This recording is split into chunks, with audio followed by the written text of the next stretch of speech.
4 દિવસ પહેલા ચાડાસણાના યુવકને નગ્ન કરીને ફેરવવાનો મામલો સામે આવ્યો હતો। અનુસૂચિત જાતિના વૈભવ ચાવડાએ ઘટનાને સખત શબ્દોમાં વખોડી છે।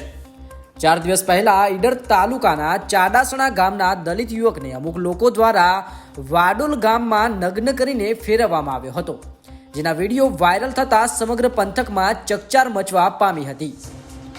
દલિત યુવક સાથે તાલિબાની કૃત્ય થતા સમગ્ર જિલ્લાની પોલીસ હરકતમાં આવતા જિલ્લા પોલીસ વડાએ તપાસના આદેશ આપી કાર્યવાહી કરવા ટીમો તૈયાર કરી હતી।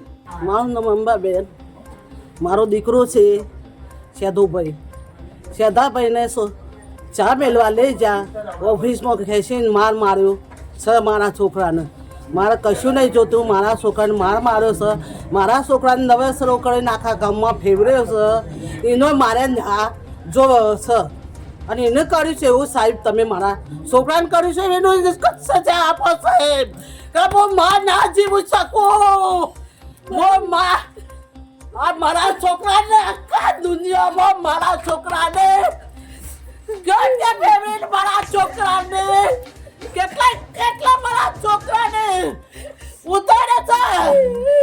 હું અંદર માંગુ છું, હું ન્યા માંગુ છું મારા છોકરાને, હું ના જીવું સાહેબ મારું। દલિત યુવકને નગ્ન કરી ગામમાં ફેરવવામાં આવતા યુવકના પરિવારે ન્યાયની માંગણી કરી છે, જ્યારે યુવકની માતાની હાલત રોઈ રોઈને ખરાબ થવા પામી છે। અનુસૂચિત જાતિના અધ્યક્ષ વૈભવ ચાવડાએ પીડિત પરિવારની મુલાકાત લઈ ન્યાય આપવાની ખાતરી આપી છે। વૈભવ ચાવડા નામ છે મારું, મહેસાણાથી આવું છું। અનુસૂચિત જાતિ એકતા મંચ હું સંગઠન ચલાવું છું મારા સમાજનું। અહીંયા જે ઘટના ઘટી છે એમાં પહેલો મુદ્દો તંત્ર પર આવે છે કે તંત્ર આમાં કેમ ધ્યાન ધરતું નથી। બીજો મુદ્દો કે અહીંની સ્થાનિક જે પીડિત પરિવાર છે, ભાઈ આના સરપંચનું નામ શું છે અહીંયા? સોમાભાઈ ડાયાભાઈ સરપંચ આજે આ ઘટનાના 7-8-10 દિવસ થવા આવ્યા। અહીંયા સરપંચ પોતે નાલાયક વેડા કરે છે ને અહીંયા જોવા પણ નથી આવ્યા કે પીડિતના ઘરે શું બીના બની છે, કેવી તકલીફ છે, તો સરપંચ પર પૂરેપૂરી એક્શન લેવામાં આવે।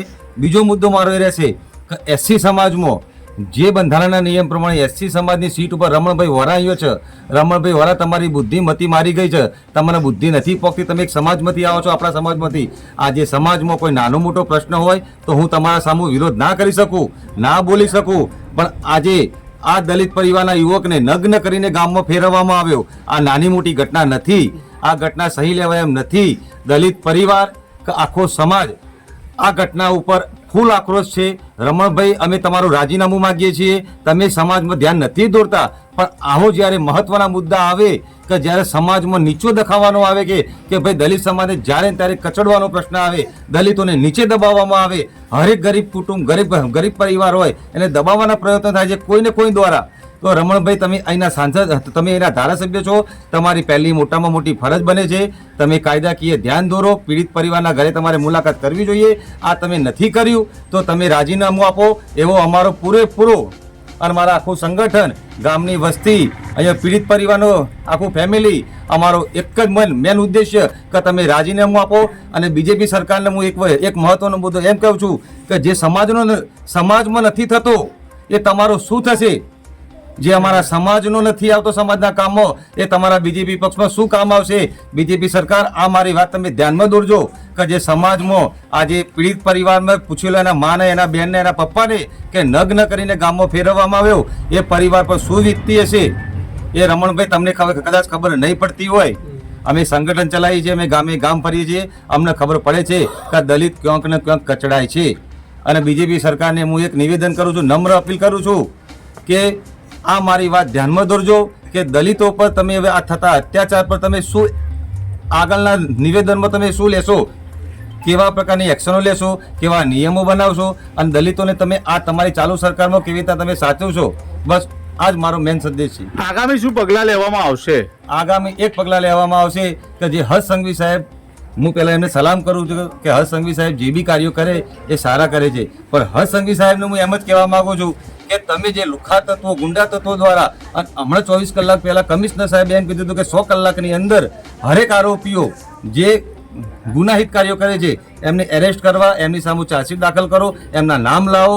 તો હર્ષ સંઘવી સાહેબને હું એક જ કહું છું કે જે તમે એમ કહો છો કે વરઘોડા કાઢો, આજે હર્ષ સંઘવી સાહેબ તમે બોયો ચડાવજો અને અમારા સમાજ તરફી આવજો. હું તમને બે હાથ જોડે વિનંતી કરું છું કે આ જે 15-16 આરોપી ખરા એમના ગામે ગામ વરઘોડું નીકળવું જોઈએ, તો અમારા પરિવારને શાંતિ મળશે અને અમને એમ લાગશે કે ના, હર્ષ સંઘવી સાહેબ પાસેથી અમને પૂરતો ન્યાય મળ્યો.